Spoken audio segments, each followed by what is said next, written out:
ॐ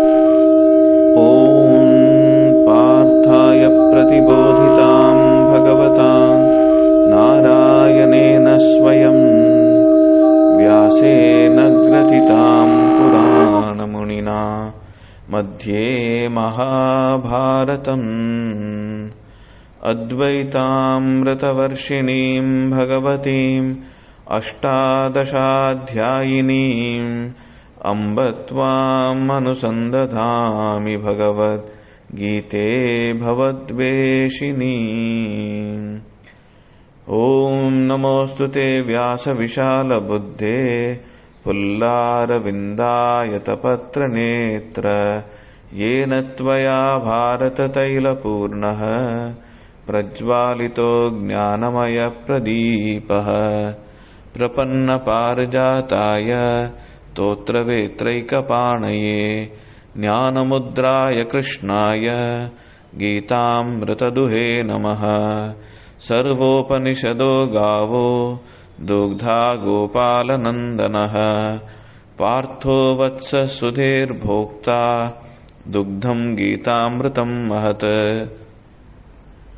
वसुदेवसुतं देवं कंसचाणूरमर्दनं देवकी परमानंदम कृष्णं वंदे जगद्गुरुम। आज से हम गीता के 7वें अध्याय की चर्चा में प्रवृत्त हो रहे हैं। इसका नाम है ज्ञान विज्ञान योग। सामान्यतः विज्ञान कहने से हमें अंग्रेजी की साइंस का बोध होता है, पर यहाँ पर विज्ञान उस अर्थ में प्रयुक्त नहीं हुआ है। ज्ञान में वि उपसर्ग लगा है, जिसके दो अर्थ होते हैं, एक विपरीत व दूसरा विशिष्ट। विपरीत अर्थ को लेने पर विज्ञान का अर्थ होगा ज्ञान का विपरीत, अर्थात ज्ञान का विरोधी भाव, पर यह अर्थ यहाँ पे अभिप्रेत नहीं है। यहाँ पर विज्ञान का तात्पर्य विशिष्ट ज्ञान है। ज्ञान और विज्ञान में क्या अंतर है, इसे श्री रामकृष्ण अपने सरल सहज भाषा में बड़े सुंदर ढंग से समझाते हैं, जिसके माध्यम से हमें इस अध्याय को हृदयंगम करने में विशेष सुविधा होगी। वे कहते हैं, किसी ने दूध के संबंध में पढ़ा है या सुना है, किसी ने दूध को देखा है और किसी ने दूध को चखा है। ये तीन स्थितियां हो सकती है। पहली, पढ़कर या सुनकर मुझे जानकारी मिली। दूसरी, मैंने स्वयं देखा। और तीसरी, मैंने स्वयं चखा। तो जो प्रथम अवस्था है, उसे श्री रामकृष्ण अज्ञान की अवस्था कहते हैं। और कभी कभी ऐसा अज्ञान विपरीत ज्ञान का भी कारण बन जाता है। जो दूध को देखने की स्थिति है, वह है ज्ञान, और जो दूध को चखने की स्थिति है, वह है विज्ञान। पढ़कर और सुनकर जो ज्ञान प्राप्त होता है, वह विपरीत ज्ञान का कारण कैसे बन सकता है? इस संबंध में श्री रामकृष्ण एक दृष्टांत देते हैं। एक जन्मांध था। बचपन से ही उसके ऊपर से माँ बाप का साया उठ गया था। अनाथ के रूप में वह बड़ा हुआ, भीख मांगकर पेट पालता था। एक दिन उसकी अपने दूसरे भिखारी मित्र से भेंट हुई। उसने सूरदास से कहा, मित्र, तुम सेठ के यहाँ नहीं आए? उसने भीख में बहुत अच्छी अच्छी चीजें दी, हम सबको छक कर भोजन कराया। सूरदास ने कहा, मुझे तो मालूम ही नहीं था। अच्छा, तुम लोगों ने क्या क्या चीजें खाई? उसने सूची बता दी और कहा, सबसे बढ़िया खीर बनी थी। जन्मांध भिखारी ने पूछा, यह खीर क्या चीज होती है? मित्र ने कहा, अरे तुम खीर नहीं जानते? उसे दूध और चावल मिलाकर बनाया जाता है। सूरदास बोला, चावल तो जानता हूं, पर दूध क्या है? उसने कहा, दूध पानी की तरह होता है और सफेद होता है।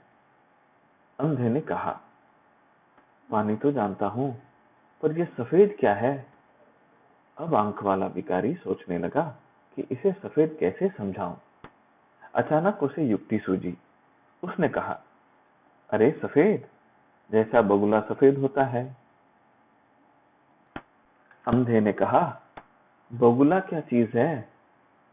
अब आंख वाला कैसे समझाए कि बगुला क्या होता है? उसने अपने हाथ को टेढ़ा करके उसके सामने बढ़ाया और कहा, देखो, बगुला ऐसा होता है। अंधे ने उसके हाथ को टटोल कर कहा, भैया, यह बगुला तो बहुत टेढ़ा होता है। ऐसी टेढ़ी खीर तुमने कैसे खाई? तो श्री रामकृष्ण कहते हैं कि पढ़कर सुनकर जो जानकारी मिलती है वह अज्ञान है, और वह टेढ़ी खीर की तरह विपरीत ज्ञान का कारण भी बन जाती है। तात्पर्य यह कि जिसने दूध को देखा है वह भी उसे जानने में भूल कर सकता है। कैसे? 3 कटोरियों में अलग अलग सफेद वस्तु रख दी गई है। एक में मठा है, दूसरे में चून का घोल है और तीसरे में दूध। जिसने दूध को देखा है उसे यदि कहा जाए कि बताओ इसमें दूध कौन सा है, तो देखने मात्र में वह व्यक्ति दूध को नहीं पहचान पाएगा, क्योंकि तीनों कटोरियों में जो द्रव है वह दिखने में एक जैसा ही है। पर जिसने दूध को चखा है वह तीनों कटोरियों के द्रव को चख कर बता देगा कि दूध किस कटोरी में है। उससे दूध के बारे में कोई भूल नहीं हो सकती है। तो श्री रामकृष्ण कहते हैं कि दूध को देखना ज्ञान है तथा उसे पीना और पीकर हृष्ट पुष्ट होना विज्ञान है। किसी वस्तु के बारे में सामान्य रूप में जानकारी होना ज्ञान है, पर उसकी विशेष रूप से जानकारी हासिल करना विज्ञान है। एक देखना वह होता है कि कोई मोटर में बैठकर किसी शहर को देख ले, और दूसरा देखना वह कि पैदल चलकर शहर की हर गली को देखें। दोनों में कितना अंतर है। मोटर में बैठकर घूमने वाले व्यक्ति को अगर बीच सड़क पे उतरा गया तो वह रास्ता भूल जाएगा। जैसे मुझे अभी भी भिलाई के रास्तों का पता नहीं चलता, क्योंकि मैं जब भी वहां गया हूं तो मोटर में मुझे ले जाया गया है। अगर मुझे वहां मोटर से उतार दिया जाए तो मैं निर्दिष्ट स्थान पर नहीं पहुंचाऊंगा। पर जो व्यक्ति पैदल घूमता रहता है उसे कभी भी उतार दिया जाए वह ठीक स्थान पर पहुंच जाएगा, क्योंकि उसने भिलाई को अच्छी तरह देखा है, विशेष रूप से देखा है। उसी प्रकार ईश्वर के संबंध में जब हम सामान्य ज्ञान अर्जित करते हैं, पढ़कर अथवा साधना आदि के कारण, तो वह ज्ञान की श्रेणी में आएगा। पर जब ईश्वर की साक्षात अनुभूति होती है तो उसे विज्ञान कहते हैं। भगवत्पाद शंकराचार्य विज्ञान की परिभाषा करते हुए अपने भाष्य में कहते हैं कि विज्ञान का तात्पर्य है स्वानुभव संयुक्त ज्ञान, अर्थात स्व अनुभव जनित ज्ञान। गुरु ज्ञान देते हैं और उस ज्ञान की जब व्यक्ति अपने जीवन में अनुभूति करता है तो वह विज्ञान हो जाता है। इस ज्ञान विज्ञान के माध्यम से परमात्मा से कैसे युक्त हुआ जाए, इसकी चर्चा 7वें अध्याय में की गई है। इसकी विशिष्टता यह है कि ईश्वर यहाँ पर स्वयं अपने स्वरूप का उद्घाटन कर रहा है। 6वें अध्याय में भी भगवान श्री कृष्ण ने अपने स्वरूप के संबंध में संक्षेप में वर्णन किया है, पर 7वें अध्याय में उन्होंने जितनी सूक्ष्मता के साथ अपने स्वरूप के बारे में बताया है वह अन्य पिछले अध्यायों में प्राप्त नहीं होता। यहाँ पर अध्याय का प्रारंभ होता है भगवान उवाच इससे। अब तक के अध्यायों में हमने देखा है कि अर्जुन प्रश्न पूछता है और भगवान उत्तर देते हैं, किंतु यहाँ पर अर्जुन कुछ पूछता नहीं है, भगवान स्वयं ही उसे उपदेश देना प्रारंभ कर देते हैं। यह भगवान श्री कृष्ण की अर्जुन के प्रति अनन्य प्रीति का द्योतक है।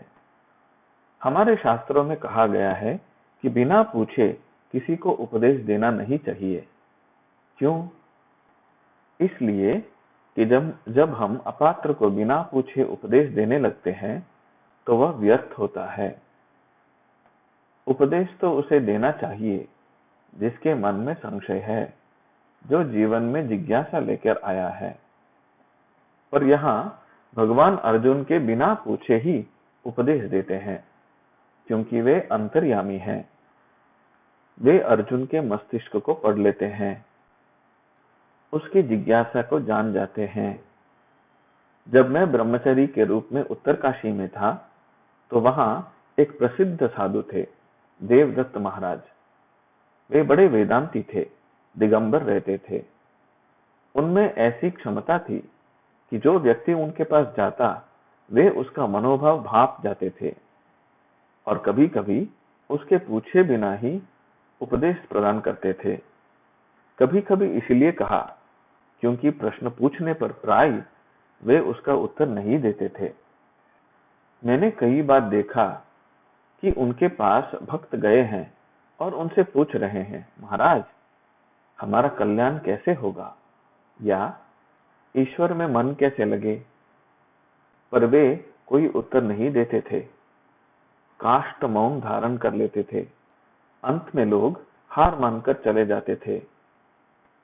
फिर यह भी देखा है कि एक व्यक्ति वहां पर आया हुआ है और बिना उसके पूछे ही वे बोले चले जा रहे हैं। बाद में पता चला कि उस व्यक्ति के प्रश्नों का समाधान हो गया।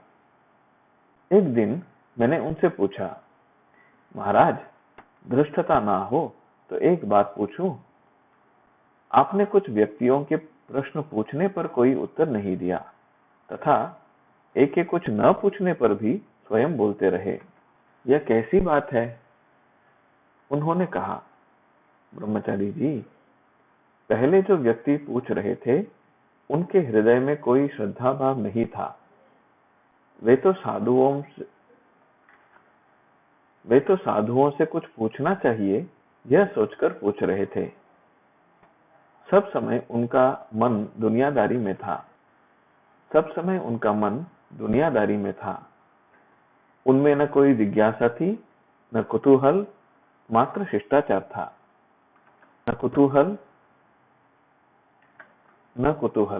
मात्र शिष्टाचार था। और मैं शिष्टाचार का पालन कोई कर्तव्य नहीं मानता हूं। पर जिस व्यक्ति को मैंने बिना उसके पूछे कुछ कहा, उसके मन में बड़ी आकुल जिज्ञासा थी। उसके मन में यह संकोच भाव भी था कि महाराज से मैं कैसे पूछूं। मैंने कहा, आप ये सब कैसे जानते हो? जिस व्यक्ति को मैंने बिना उसके पूछे कुछ कहा, उसके मन में बड़ी आकुल जिज्ञासा थी। उसके मन में यह संकोच भाव भी था कि महाराज से मैं कैसे पूछूं। मैंने कहा, आप यह सब कैसे जानते हैं? मैंने कहा, आप ये सब कैसे जान जाते हैं?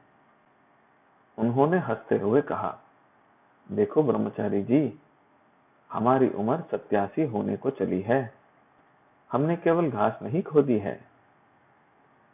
यह उनका उत्तर देने का तरीका था। तो यहाँ पर भी श्री भगवान स्वयं हो अर्जुन को संबोधित करते हैं। आज के कक्ष को हम यहीं पर समाप्त कर लेंगे। अगले कक्ष में हम इस श्लोक के अर्थ एवं व्याख्या का चर्चा करेंगे।